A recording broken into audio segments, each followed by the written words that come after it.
আশ্বিন মাসে বাপের বাড়ি আসেন ভগবতী।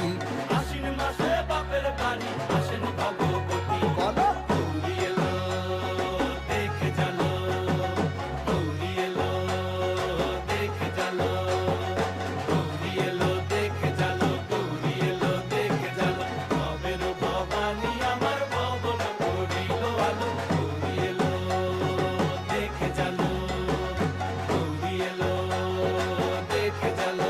ও দেখি সিংহের উপর উইঠা চুরি, অসুরের টিকি দড়ি, গলায় দিছে সাপ জড়াইয়া বুকে মারছে খুঁচা। কিন্তু